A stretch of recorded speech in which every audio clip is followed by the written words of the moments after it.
ଲିଭି ଯାଇଛି ସଙ୍ଗୀତ ଦୁନିଆର ଏକ ଦୃଶ୍ୟ ଯେ ଆଉ ଆପଣମାନେ ଦେଖିବାକୁ ପାଇବେନି ଲତା ମଙ୍ଗେଶକରକୁ।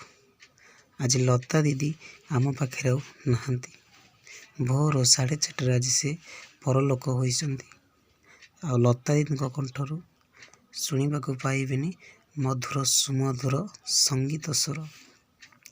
କଣ୍ଠଶିଳ୍ପୀ ଲତା ଦିଦି ଆଜି ଆମକୁ ଛାଡ଼ି ଚାଲି ଯାଇଛନ୍ତି ସବୁଦିନ ପାଇଁ। ଲତାଙ୍କ ଦେହାନ୍ତ ପରେ ଆଜି ସାରା ଦେଶ ବା ସାରା ଓଡ଼ିଶା ଭାରତବାସୀ ଦୁଃଖ ପ୍ରକାଶ କରୁଛି। ତାଙ୍କ ଭଳି ଗାୟିକା ତାଙ୍କ ସ୍ଥାନ ପୂରଣ କଲା ଭଳି ଆଉ କେହି ନାହାନ୍ତି। ସଦାସର୍ବଦା ଆମେ ଚିରସ୍ମରଣୀୟ ରହିବୁ ତାଙ୍କ ପ୍ରତି। ଆଉ ତାଙ୍କ ଆତ୍ମାକୁ ସଦ୍ବୁଦ୍ଧି ଦେବା ପାଇଁ ଆମର ଏତିକି ପ୍ରାର୍ଥନା କରୁଛୁ ଯେ ଜୟ ଜଗନ୍ନାଥ।